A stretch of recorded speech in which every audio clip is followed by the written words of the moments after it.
RTI Live News. Ask for right. Welcome to RTI Live News.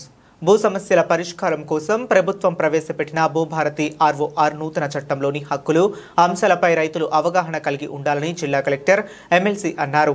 Bejjur మండల కేంద్రంలోని రైతు వేదికలో భూభారతి నూతన ROR చట్టంలోని హక్కుల అంశాలపై రైతులకు ఏర్పాటు చేసిన అవగాహన సదస్సుకు ఉమ్మడి ఆదిలాబాద్ జిల్లా శాసన మండలి సభ్యులు దండే విఠల్, జిల్లా అదనపు collector M David, Kagaznagar sub collector Shraddha శుక్లాలతో కలిసి హాజరయ్యారు.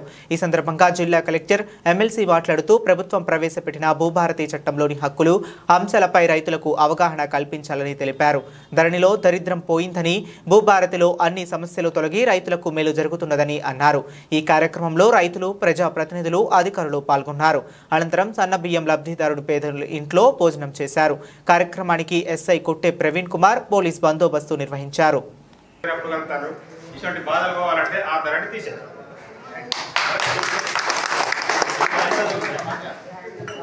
ఇంకా ఎలా పరిష్కారం అవుతుంది? మీరు చాలామంది నాకు కూడా కలుస్తూ ఉంటారు ప్రజావాణిలో కూడా, లేదంటే నా టైమ్స్ బట్టి మీరు వచ్చి కూడా కలవడం జరుగుతుంది. సో అక్కడ ఏమేమి ఇష్యూస్ ఉన్నా మన ఇప్పుడే ఎమ్మెల్సీ గారు చెప్పినట్టు, తర్వాత మన జేసీ గారు సుదీర్ఘంగా మీకు చెప్పినట్టు కొన్ని ఇష్యూస్కి మనకు అప్పుడు సొల్యూషన్ లేదు. సో దీంట్లో కానీ ఈ భూభారతి చట్టంలో డెఫినెట్లీ ఒక్కొక్క సొల్యూషన్ డెఫినెట్లీ ఉంటాయి. ఒక్కొక్క ఇష్యూస్కి కూడా మనకు పరిష్కారం దొరుకుతుంది. సో ఈరోజు ఈ కార్యక్రమానికి ఇచ్చేసిన ఆనరబుల్ ఎమ్మెల్సీ గారికి, దండి విఠల్ గారికి, తర్వాత నాతో పాటు ఇచ్చేసిన అధికారులు, అడిషనల్ కలెక్టర్, సబ్ కలెక్టర్,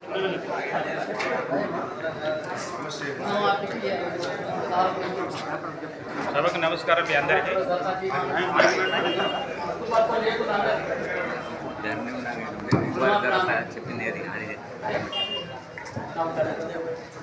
ఇంతకు ముందు ధరణి రాక మొదలు ఏదైనా తప్పులు ఉంటే 6 నెలలు 3 నెలలు తిరిగి అయ్యేది.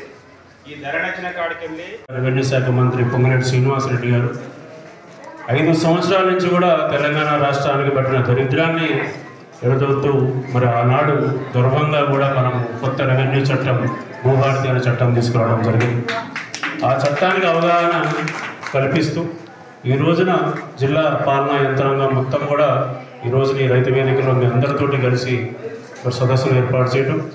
ఈ సదస్సుకు ముఖ్య అతిథిగా జిల్లా పాలనాధికారి గౌరవనీయులు వెంకటేష్ దౌత్రే గారు, అదేవిధంగా జిల్లా జాయింట్ కలెక్టర్ గౌరవనీయులు డేవిడ్ నాయక్ గారు, కాగజ్ నగర్ సబ్ కలెక్టర్ గౌరవనీయురాలు శ్రద్ధా శుక్లా గారు, ఏఎంసీ మార్కెట్ కమిటీ చైర్మన్ గౌరవనీయులు సుద్దాల దేవయ్య గారు, అదేవిధంగా బెజ్జూర్ PSCS చైర్మన్ పెద్దలు ఓంప్రకాష్ గారు, ఏడీ గారు, మండల స్థాయి అధికారులు, ముఖ్యంగా అనేక మంది మరి సీనియర్ మండల రాజకీయ నేతలు కూడా ఇక్కడ ముందు వరుసలో కూర్చుని ఉన్నారు.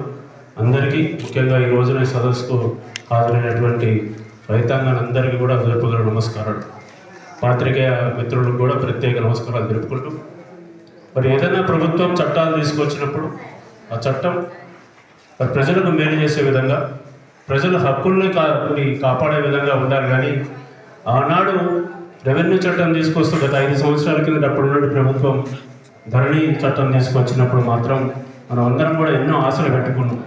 కొన్ని సమస్యలు ప్రతి చట్టంలో ఉన్నా ఆ చట్టంలో ఉన్నటువంటి లోపాలని సరిదిద్దుతూ ఆనాడు ఒక ధరణి చట్టం రూపొందించామని చెప్తే మరి మనందరికీ కూడా భూమి యజమానులందరికీ కూడా హక్కులు కాపాడే విధంగా ఉంటాయని అనుకున్నాం. కానీ దురదృష్టం ఆ ధరణి పోర్టల్ ఇప్పించిన దగ్గర నుంచి లేని సమస్యలు అనేకం కూడా తెలంగాణ రాష్ట్ర రైతాంగానికి కల్పిస్తూ వచ్చింది. అనేక భూమిదారులు, ఇందాక జాయింట్ కలెక్టర్ గారు చెప్పినట్టు గట్టు పంచాయతీలు, అన్నదమ్ముల మధ్యన పంచాయతీలు, మరి దేనికైనా ఏ సమస్యని ఏ విధంగా పరిష్కరించాలో చెప్పలేనటువంటి పరిస్థితి. ఒక రకంగా ఈ భూభారత చట్టం మన రైతులకు మేలు చేసే ఒక పక్కన పెడితే, వాస్తవానికి ఇది అధికారులు కూడా పూర్తి అధికారాలు, పూర్తి స్వేచ్ఛనిచ్చే విధంగా కూడా ఈ భూభారత చట్టం ఉంది. ఎందుకంటే గతంలో మనం దరఖాస్తు చేసుకునే వాళ్ళం, కొంతమంది కలెక్టర్ గారి దగ్గర పెండింగ్ ఉన్నది మాది అని మా దగ్గరికి వచ్చేటోళ్ళు 6 నెలల సంవత్సరం నుంచి, కొంతమంది RDO కొంతమంది MRO అనేవారు. వాస్తవానికి అధికారులకు ఏ అధికారం కూడా లేకుండా ఆనాడు ఆ ధరణి చట్టంని రూపొందించడం జరిగింది. వారికే తెలియదు ఏ విధంగా పరిష్కరించాలో. ఆనాడు ధరణి చట్టం వచ్చినప్పుడు అనేక విధంగా ఉన్నటువంటి సాదా బైనామాలు మేము రెగ్యులరైజ్ చేస్తామని చెప్తే యావత్ రాష్ట్రంలో 10 లక్షల మంది సాదా బైనామాలకు ఆ రోజున అప్లికేషన్ ఇచ్చుకోవడం జరిగింది. కానీ దురదృష్టం 5 సంవత్సరాల నుంచి కూడా ఎన్ని కూడా పెండింగ్లోనే ఉన్నాయి. ఎందుకంటే దాన్ని ఏ విధంగా పరిష్కరించాలో మరి కలెక్టర్ గారికి తెలియదు, రెవెన్యూ అధికారులు కూడా తెలియదు.